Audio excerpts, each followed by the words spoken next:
Hello everyone and welcome to the season finale of Pushing Positivity on the Pier, where we introduce amazing people, take a deeper look into their story, and share how they're making positivity actionable each day. I'm Josh Schiller, and today we are joined by sales guru and entrepreneur, Cole Fox. Thanks for having me, Josh. Welcome to the show. Thank you. So first and foremost, just want to give a huge shout out and a huge thank you to Gramercy Kitchen in New York City, Manhattan. If you're around the area, come check them out. They're literally opening their doors on December 11th, and they've been gracious enough to open their doors to Pushing Positivity on the Pier today. So we are extremely grateful, and a huge thank you from the entire HIGH5iVER family. Thank you, Gramercy Kitchen. So to you, Mr. Fox. So you grew up on a llama ranch. I sure did. Let's start there. All right, let's do that. Yeah, it was a real llama ranch. They weren't toy llamas. And my stepdad, he was a serial entrepreneur, and I guess he just fell into that business, and he realized he could make pretty good money off of it. So what he would do is he would breed the llamas. We had a whole system, like a ranch, and we would raise the llamas, and if they were, I guess, good genetically, then we would sell them or breed them some more. And we also did wool, how a lot of people know you shear the llamas and make whatever, rugs or carpets. Did you get a lot of Christmas sweaters for gifts? Tons of Christmas sweaters. I was way too warm during the summer. So yeah, it was quite an experience, but it was a for real llama ranch. Then you went to boarding school.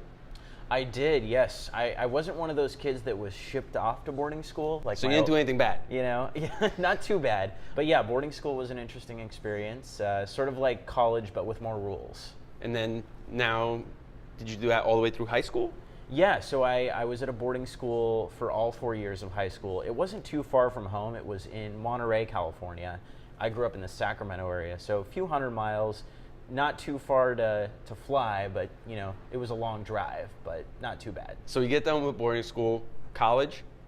Yeah, so I went to college just a little more south of the boarding school, so I just kind of made my way down south in California, stayed in the safe zone of California, so to speak, and I just loved it. I loved being near the coast in California and the lifestyle of being able to go to Lake Tahoe in the winter and snowboard, or in the summer, or go to the beach, in the summer in California, so it was fun. So we get done with college. What did we actually study in college?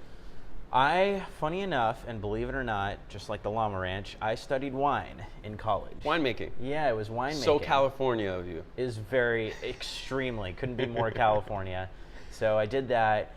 I was forced to select a major, and the closest thing I could think of that was sort of leading up to what I had done before, my parents also had restaurants. So I was coming from the food industry, so wine was one of those majors where I thought, well, based on what I've done and what I know a little bit about, and easier to get in, I'm going to do this wine major. So where did the wine major take you? The wine major, well, I should talk about before I left college, because it took me to some interesting places before I left college. So I should talk about that a little bit. So before I left college, I went on the school vineyard late at night. On the school vineyard? We had a vineyard, believe it or not. It was really fun. Wine major, right? Of course you did. Yeah. And so, I was breaking the rules a little bit. I took some grapes that I probably shouldn't have and made my own wine. So we used, so with wine, you have to have these tubs to, ferment, start the fermentation. So we got these big Rubbermaid trash cans from Home Depot. Now, there'd been no trash in them before, trust me. So they were sanitary. Yep. But we threw all the grapes in these dumpsters, and we threw in the yeast, and we started fermenting these things, and it was just, lo and behold, we actually made some decent wine out of it. What was the name of that wine? The name of the wine was 2008 Wax Top Syrah. There you go. Because we wanted to make it look cool, so we used wine bottles, put the finished product in there, and then we sealed it off with a cork and some wax, like old school, like Ben Franklin days, right? So it looked really cool, and maybe that made the flavor taste a little better. You know how people choose their wine because the label and the presentation? Yep. So I think some people were, selectively biased to our benefit, but nonetheless, it was drinkable. So we had our first stint of actually creating a product, right? Something that was near and dear to your heart, being that you were in a wine major. Mm-hmm. Mm-hmm. So let's talk a little bit about what happened after that, though. Yeah. Well, it's interesting you put it like that, because when I saw people wanting and even willing to buy this product that I had created literally with my hands. You didn't step on the grapes like that? Is that just a visual? I think we like, felt, that we felt that the trash happen? cans were enough of a a bad thing, so we decided we weren't going to step on them. But the finished product, definitely spawned this relationship between me and a customer. I had built this thing, right?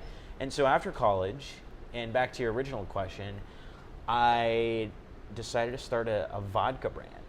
So using my knowledge I learned in the adult beverage industry from school with the laws, believe me, there's a lot of laws, to start a product in that industry, especially with vodka, and what I had learned with creating a tangible product, decided, hey, there's an interesting opportunity in the vodka industry. It's a lot easier to start a vodka up than a wine. Why?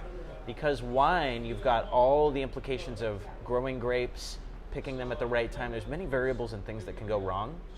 And the expiration date, the fragility, there's just so many variables with wine. So vodka was that perfect marriage of like, okay, well, it's easier to create this product. I know what I'm doing, relatively speaking, based on what I learned in college. And we also saw an opportunity in differentiation with putting vitamins in vodka.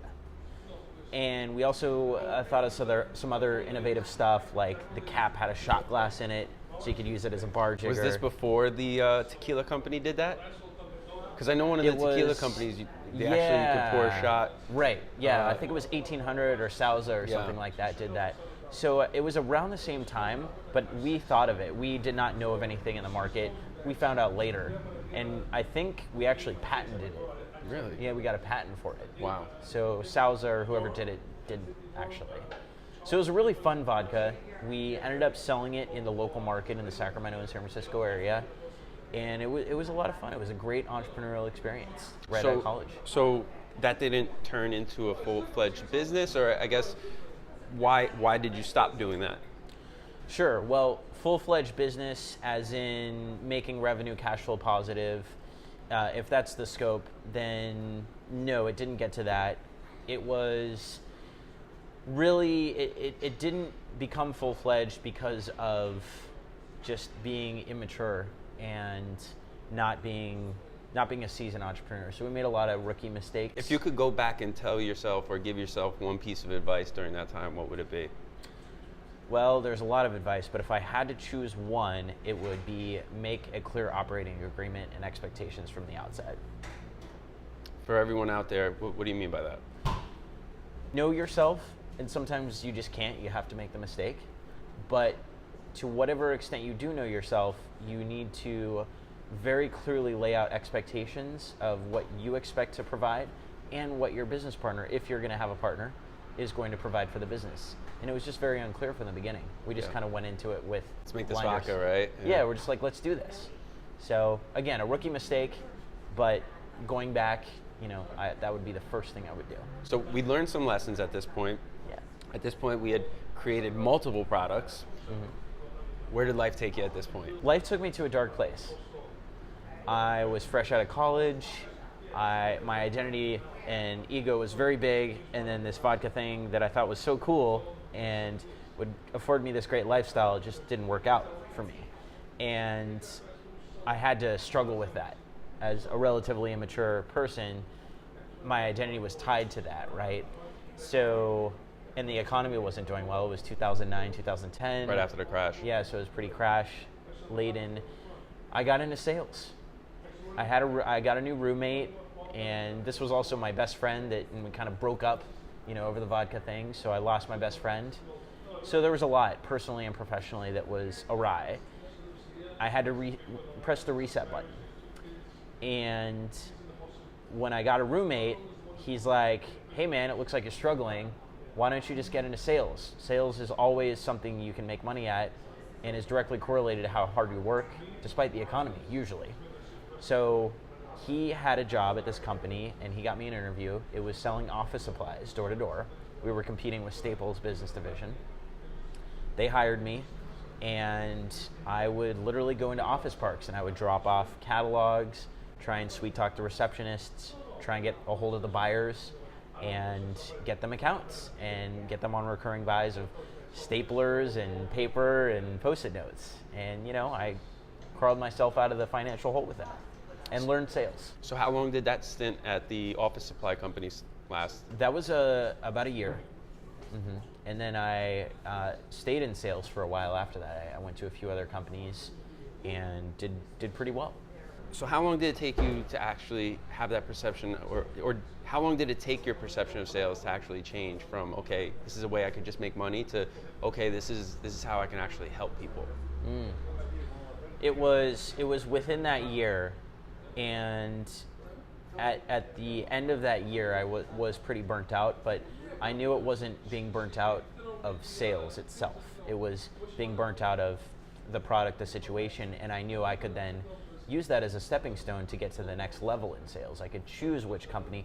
Now that I understood sales, I knew, okay, well, I'm going to choose a product that I truly believe in, and it's not about just learning sales and learning what it is to see if I like it. I do like it. And so it was within that year that I realized that, and then I said to myself, okay, now I have some direction. I'm galvanized, and I can choose where I want to go. Where did that choice take you? Technology. Logical step. Yeah, it was San Francisco. So I was in Sacramento selling office supplies door to door. A little more extreme weather there, not as big of a market. And tech survived the 2008 downturn. And it was a great time to get into LinkedIn. I was interviewing at various companies that were in tech, Salesforce, LinkedIn, among others. And a recruiter told me at a cocktail party, was a family friend actually, and she said, hey, by the way, I know that LinkedIn is pre-IPO and they're hiring a lot of salespeople. You should talk to them. And then how long did that time last at LinkedIn? I was there for 2 years. What's the best, or I guess the biggest takeaway that you were able to gain from that time at LinkedIn? That a company changes so much when it's growing to the extent LinkedIn was. I was employee number 700, around 700. When I left, there were over 2,000 employees. Wow. So the whole company culture changes, the strategy at a nuanced level, team level changes. Some people get promoted that shouldn't or should. There's just so much that there's growing pains. So one thing also I want to address is there's a lot of people that ask me, okay, Josh, I'm trying to get into this company, but like they're not calling me back, or right? What piece of it, I guess, or pieces of advice can you give to someone that's looking to break into, whether it's technology or any of the company? Like, how did you differentiate yourself when you were actually looking for these positions in these innovative companies? Leverage your story. Tell a story. I told the story that, there's two ways I could have told my story. I could have told it as an asset or as a negative, right? I could say, oh, I sold office supplies in Sacramento for this small company that wasn't doing very well, and please take me, I'll work really hard for you. That's, in my opinion, a negative slant at my story. But the positive slant to my story, and the one that I leverage, is I said, hey, I went into a really tough market, I made the most of it, and since it was tough, I had to learn that much more about sales. And I would argue that the other candidates that you have don't have as unique of a background as I have and the edge that I have, because I'm going to work that much harder as a result of these humble beginnings. Know your story, right? Know your story cold, and be able to explain why the experiences that you've went through position you to be successful in that role that you're going for. And furthermore, talk about how you could lay out your story if you were to work for them. I said, since I have all this knowledge from this scrappy background, and LinkedIn's sales team is at a startup phase, I can contribute more than just sales. I can contribute a process. So I want to keep going on the professional front, but I also want to talk more on the personal side as well. So know that you're a big health junkie, right? Where did this want or this need for healthy living come from? I've always experimented with diets and been fascinated about how food makes me feel on a very deep level. So vegan was sort of just another phase in that, but it's something I'm sticking with because it's been more profound of a change for me on a deep level than any of the other diets that I've tried. And that's why I'm so passionate about it.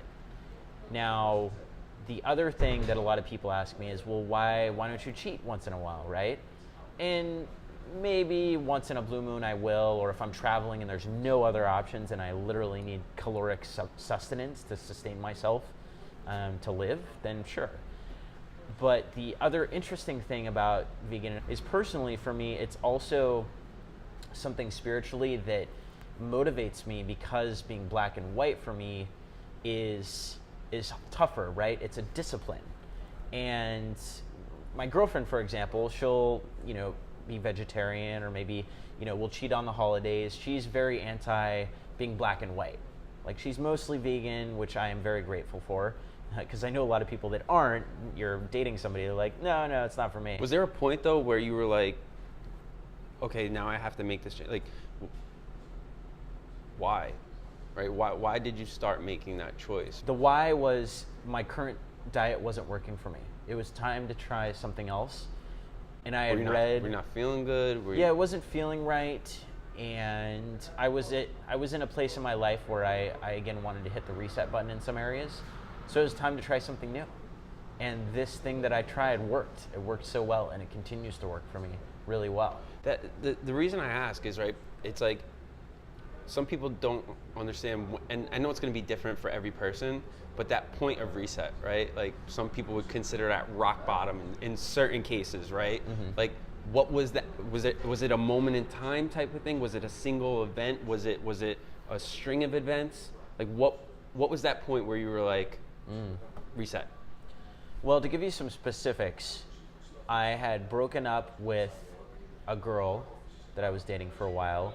I was in between jobs, and I was eating a lot of junk food. So the previous diet wasn't really a diet. Didn't have structure to it. I didn't have structure to what I was eating. So I knew that I needed some clarity and some specifics to guide myself. It was also partially having some guidance and setting some self-guidance and discipline in my life. So in a way, it was almost just being disciplined that would guide the rest of my life to be better as well. And it did. It worked. Making those smart choices, and it's all connected, right? I mean, if you can get a quick win here, I mean, that cascades over to the other parts of your life as well. It does. It's a philosophy that transcends, right? If you're strict about something, you're going to probably be strict about other things. And if that guides you and serves you, then apply that philosophy everywhere. So fully agree, we're living a healthier life. We're on the ascent in terms of career. We have established ourselves at LinkedIn, pre-IPO, and now IPO has happened. Where's life take call after that? On another experimental journey with my career. So after I was at LinkedIn, I decided I wanted to get back into startups. Now, I didn't start my own startup, but I wanted to sort of veer toward that path again. Now that sales had taught me a lot, and sales is so core to starting a startup and growth, they're so closely correlated, that I took a job as the first salesperson at a tech startup. So I was deep into tech, into Silicon Valley, living in San Francisco. And I did that for a year. I was the first sales hire at this startup that had just gotten out of an incubator, had some funding, and got them a lot of their first customers. And then there was this whole new learning path of, well, I know sales, but I don't really know sales at a small tech startup. It's a whole new skill set. So I learned a lot there about what it's like to get very first customers for a company. I had never done that before. Was this where you were, I was reading one of your blog articles, was this where you were working for the billionaire? No, that was not. That was later. Okay. But that was another case where I was the first sales hire for a startup. So I did that a few times. And I did that probably for a span of about 3 years after LinkedIn. And that also coincided, it sort of became one of those things where I'm good at sales, and now I become good at helping contribute to sales for a startup. And that's going to be consulting money so that I could fuel a startup that I was doing. And it was this startup called ProtoHack. And that was also to fuel my knowledge. So the ProtoHack company was a means to an end. It was a means to learn how to start a startup in tech. And what I did, and the way that manifested, was it was this event. It was a hackathon, but it was a hackathon for... What's a hackathon for those that don't know? Sure. So a hackathon, if you take the two words, hack and thon, right? So thon, obviously like a marathon, it's a long epic journey, right? That's somewhat challenging. Hack, there's a negative connotation, but in this case, it's a positive connotation of hack, to like come up with a creative solution to find a shortcut or a new way of thinking about something. That's a hack today, right? Like life hacks or things like that. Yep. So hackathon, so you're coming up with a new idea in an epic day workshop, get it done fast, right? It's a race. So it's an ideathon, really. And that was the take and the difference that we had amongst all these hackathons, which were actually like for programmers, but I wanted to bring that to the masses, the non-programmers. So we created a format where it was 12 hours and anybody could come. We had like fifth graders. We had 60-year-olds. We had men, we had women, we had people from all walks of life, and they could now take part in this ideathon. It was a lot of fun. We did it in 25 cities. We had a franchise model. We raised over $100,000 over the few years from sponsorship money. Wow. And we sold thousands of tickets, $50 a ticket. So it did well, and it's gone far, and I actually sold the company. And I had several partners, so it was a very good experience. And I leveraged my previous knowledge and experience from both sales and failing at my vodka startup with partners. So I knew a little bit more about what I was doing. But it was, I was playing a little career jazz here. Instead of a job, I'm gonna use these as career leverage and knowledge leverage, learn on somebody else's dime, but also start a business where I can learn. And the business isn't necessarily building parallel lanes. We love that here. Yeah, there you go, parallel lanes. So it was all leading toward things, and it was learning. When I looked at it in the scope of learning, I felt less pressure, and I felt less negative emotions overall, and it was more about learning, contribution, and that might have been the most profound thing I learned about all that. Was a lot of successful entrepreneurs really look at what they do as a contribution, right? They're providing value. You can't really make money or money sustainably if you're not providing value. The more you think in that term, or that lane, then you'll be quite successful. You're more likely to be. So at this point, we understood and we really learned the importance of value creation, which is probably one of the most important lessons to learn in life. Where did that important lesson take you? That took me to just opening more doors with more interesting people, having a little bit more control over my life, because I knew that if I could create value and bring value up front, why would somebody say no to me? So we had sold another successful startup at this point. You're on a roll at this point. Professionally speaking, what was the next step? The next step was either figuring out another startup or getting a really killer job. And I was continuing with my sales consulting, and I ended up working for this billionaire. You probably saw that blog post. And he was definitely an interesting guy, but he was very humble. You'd never think he was a billionaire. And it was an interesting mentorship because he was so hands-off and so laid back about the business that it was an interesting learning experience. I don't know how else to describe it, but it was so different than what you would normally experience in a startup. So I was doing a lot of consulting work, honestly coasting along a little bit. I had sold the company, the proto hack that I was doing, and I decided that I wasn't going to continue being an entrepreneur for that project. So it was it was one of those, I don't want to say rock bottom moments, but like, what's next moment. It really just came down to one word, and that word was purpose. When I'm at my best, it's because I'm on a purpose, I'm on a mission.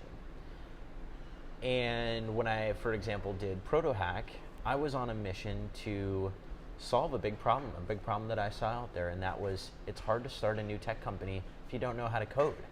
And again, preconceived notions out there in Silicon Valley. If you're not a coder, you're not allowed, you're not cool, you're not allowed to join the party, you're an outsider looking in. And I wanted to change that.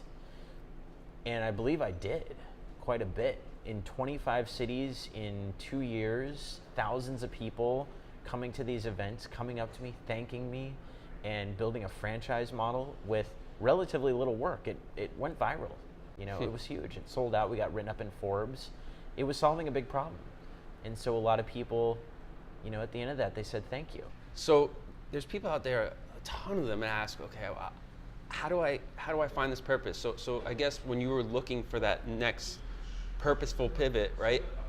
What steps did you take to actually find that purpose? It was looking, I know this sounds cliche, but it was looking deeply at my life, assessing and taking an inventory of what questions worked. were you asking yourself?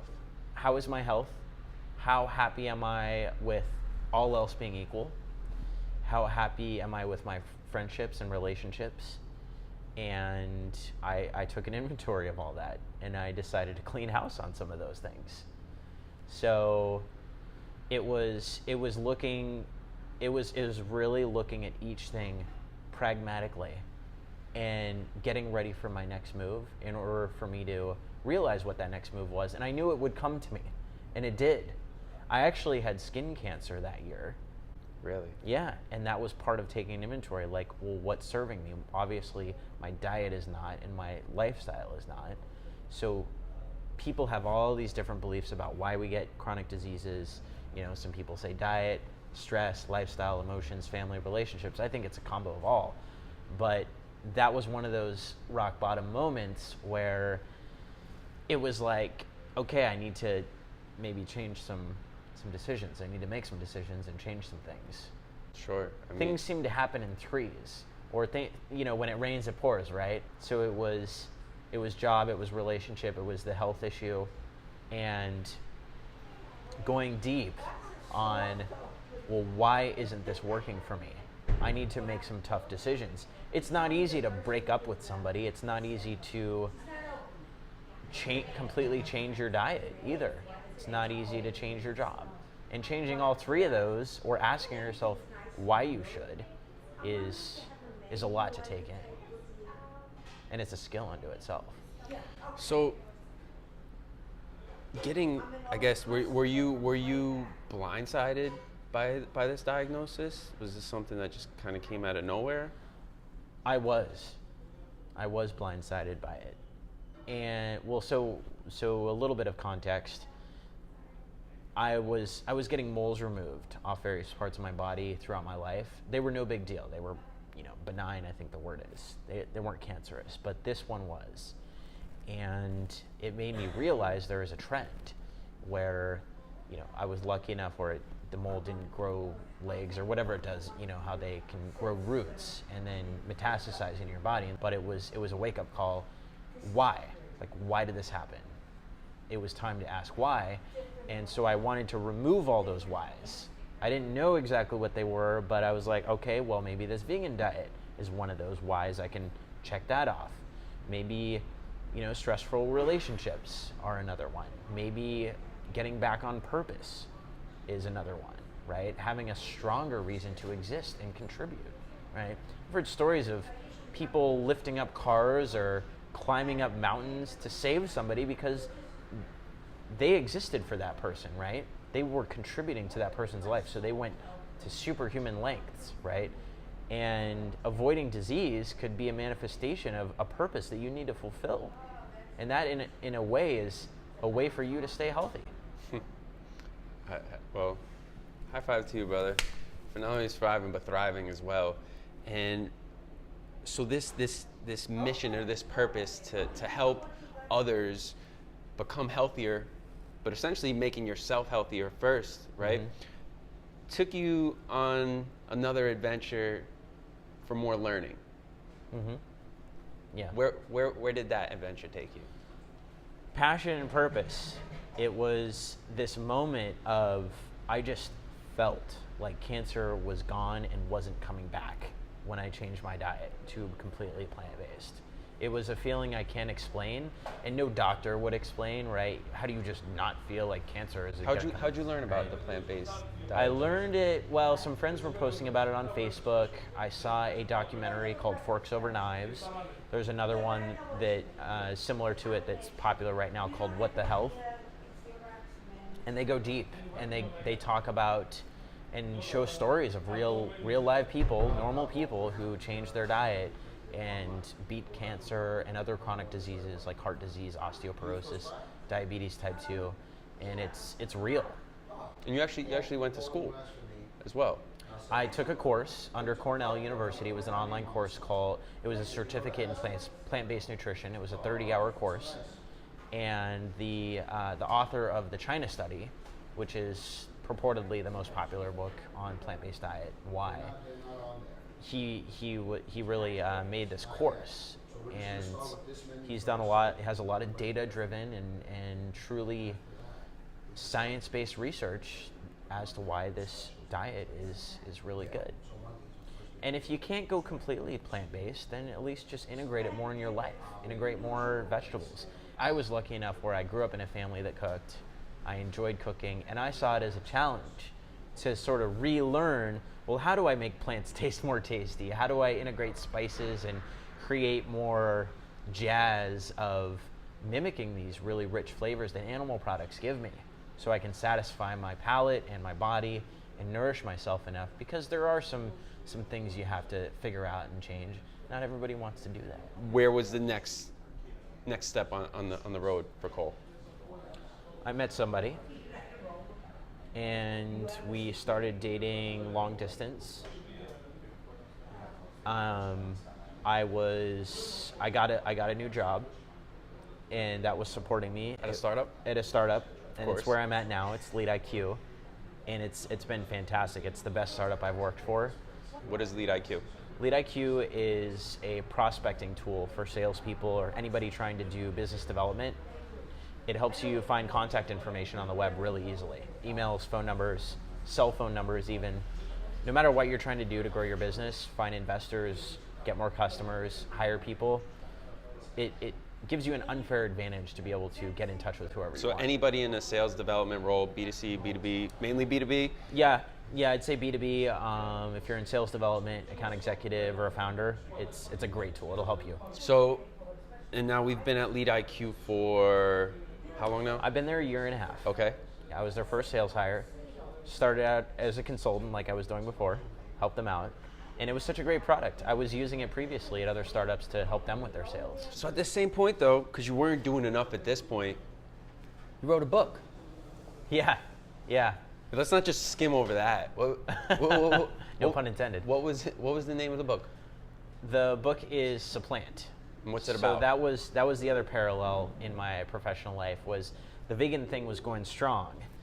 And I really, really felt compelled by this need. All my friends were asking me, how do I do the vegan diet? I'm hearing all this buzz about it. I've watched the documentaries about it, but I don't know where to start. How do we make it actionable? Yes, precisely. How do I provide value through this action and make it easier for them, right? Because I want to inspire, I want to influence them. That's fun to me.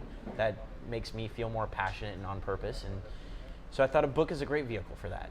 I know how to cook. I know, and so I did my market research, just like any founder or somebody who wants to start a successful product would do. And I started asking people. I said, well, what cookbooks are out there? What do you like about cooking? First thing I found was millennials don't like to cook. They want it easy. Big shocker. Right? And especially me in a city, I was in San Francisco at the time. I knew a lot of people, they get mail deliveries or whatever. So I said, okay, I'm gonna make this as easy as possible. I'm gonna make meal plans. I'm gonna make a single shopping list. I'm gonna show the nutrition facts. And I'm gonna make it so not only can you just get all your shopping done online in one go, but after you cook through a meal plan, it's gonna deplete all the ingredients, right? It's a problem to have all these leftover ingredients, right? When you cook out of a cookbook, you buy all this crap, and then there's all this leftover stuff, and it's just a pain. So it would auto-deplete, it would be in a meal plan format, and you would get all of your recommended daily value of nutrients out of every meal you have. That's awesome. So it's all built in. It's a cookbook for idiots. It's a vegan cookbook for idiots. That's awesome. Right? Yeah. And so that's what I built. And it wasn't just going to be another cookbook. It was like, look, this is a plan. This is an action-oriented way for you to easily get into this, or at least supplant it into your lifestyle for your needs. So at this point, we have now been involved with a business that is helping provide opportunities for sales professionals to create value for other people and get in contact with them. And we've also created a vehicle for people to incorporate plant-based nutrition into their everyday life. This still wasn't enough for Cole Fox, huh? Nope. What was the next step? The next step, so yes, I solved the problem and the goal that I originally set out to do, which was to create a cookbook and enable people who wanted to get into the plant-based lifestyle to do it easier. So I did that. And after that, and it was a stepping stone. I knew, and that's what I set it out to be. I want this to be something that's associated with me, and I'll be happy with that. Well, there's two lanes at this point, and there still is. There's my sales life, being a great salesperson, a masterful salesperson. Value creator, thank you. And doing it well, contributing value to my colleagues at Lead IQ, and growing them, enriching them, and also growing as a sales leader, and also helping the sales profession as a whole elevate and evolve. So I write weekly posts on that. And then on the other lane of my life is helping people eat better or be enabled with their diet as a life-giving thing, not a life-taking. So we're not talking about a cookbook here. Right, we're talking about something else. I'm, in a way, so I told you about one lane of my life where sales and technology, right? But I'm sort of melding the two of technology and sales and my passion for the plant-based diet with a new product that I'm coming out with that's actually on the market already called Che. Che what? It isn't Che, it is. What is Che? Che is a line of artisanal dairy-free cheeses. They're completely plant-based and they're handmade. They're cultured and enzymatic, just like dairy cheese, but it's made of sunflower seeds and coconut oil. Wow. More people can eat cheese now. Yeah, there's a lot of people who are lactose intolerant, right? Who can't eat cheese, right? Exactly. It's an enabler, and it's something you can enjoy with a little less guilt. So let's say you're not lactose intolerant, right? Why would, the obvious would be the health benefits, right? But why would someone want to eat this cheese as opposed to regular cheese if they're not lactose intolerant? There's a lot of diets out there these days, right? There's gluten-free, there's nut-free, people have allergies. It's kind of scary, actually. I feel like I hear about more people with allergies every day. I think people are also looking for companies that are mission-driven. When you buy a piece of cheese from the store, sure, you may buy it because it tastes good. It's fatty, it's salty, melts on something, you can make mac and cheese. But there's so many different reasons somebody might now buy a piece of cheese. When we're talking about a food product, as good as that story is, it has to taste good too. Yeah. So can we try some? Let's do it. Okay. Let's eat.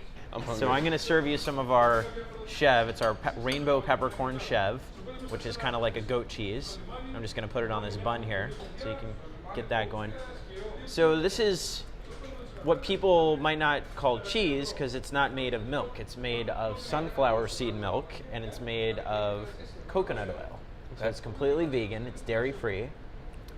And we culture it and add enzymes that are similar to the cheese, traditional cheese process, but it's pretty much based off seeds and just plants. It tastes awesome. Awesome, great. I'm glad to hear that. Yeah. So that's really all there is to it. So how many different types of cheese are there at the moment? Right now we have 5 different cheeses. So there's the goat cheese, the chev. There's smoked cheddar, a mozzarella, a pepper jack, and we also have a brie that we came out with that has a nice truffle flavor to it. Realistically, if you were to give me this as cheese, I wouldn't be able to tell that it's like non-dairy or. So well played, sir. Well, thank you. So what's this one? This one is another version of the goat cheese, and it's meant more as a dessert goat cheese. It has cranberries and a little bit of balsamic vinegar in it. And, we try and make it really approachable, right? Like you look at it, it's like, oh, well, this is a log of goat cheese, right? If you read closer, well, it's dairy-free, and here's, all the ingredients, and a little bit healthier. So where can people buy this? Right now we're sold in Manhattan and Brooklyn exclusively, and a few grocery stores. Pretty soon we're going to open an online store where you can ship anywhere in the United States. And we'll also be adding on distributors so that we can be in more grocery stores and hopefully nationwide, eventually worldwide. So before we get to the worldwide talk, or I guess because of the worldwide talk, what does the future hold? Let's say we're sitting back in Gramercy Kitchen a year from now. It's probably going to be a lot busier in here because they'll actually be open. Bustling. December 11th, don't forget. What does life look like for Cole? It'll be a bigger company. It'll be nationally distributed. People can get it online, or at least it'll be in the hundreds of wholesale outlets, stores, restaurants. I think that's a safe assumption. So if we didn't get to learn enough about Cole Fox up until this point, this is the point of the show where we're going to even kick it over to you just a little bit more. So whether it's life mantra, guiding principles, or just actionable advice that the audience can take into your day, this is the time where I'm just gonna kick it over to you. Well, one of my favorite metaphors in life comes from the famous movie The Shawshank Redemption, when he slowly crawls out of prison, he escapes. And the way he does that, which is a pretty much impossible feat, right, is he just takes a little bit away every night. Just a little tiny bit of rock. And after 20 some odd years, he escapes. And he plans everything out methodically. But the big takeaway for me has been really good things happen slowly. And you've got to be patient. And there's no such thing as overnight success. There's this other metaphor that kind of has to do with that, where it's the iceberg, right? Only 10% or so of an iceberg shows above the water. And most people in the media that are successful, you see that 10%. You don't see the 90% of the grind, the setbacks, the issues. You know, I know, Josh, you were talking about, like, you'll be up late at night doing video editing and you're like, oh, we forgot the sound didn't work. There's always something. When you're creating something beautiful, you've just got to let that propel you and not set you back, and just take it a day at a time, and then you will accomplish just about anything. That's what I think about every day. Take it a day at a time. Yeah. I love it. You have to be patient, especially when it's something that is going to take, right, that vision that you have that I'm sure is even greater than the goals that you told me just before. It's going to take time. And as long as you're willing to put in that work day in, day out, even on the days when you create this amazing product, it's probably hard some days. Even though you have this amazing thing, some days are challenging, and showing up even on those days. Yes. That's going to take this product, your life, and all those around you to a different level than you are now. Mm-hmm. So 2 things left, and then we're done, Mr. Fox. All right. Number 1, thank you so much for taking time out of your day today. It's a beautiful day outside, but I mean, you could have been anywhere, and you chose to spend it with the HIGH5iVER family today on the season finale, and I couldn't have thought of a better person to bring on the show to cap the season off, and an example of someone who's truly making positivity actionable. So thank you, sir, for just investing your time today. One more thing, and it's the way we end our show every week. Thanks, Cole. Thank you. Have a great day, man. You too.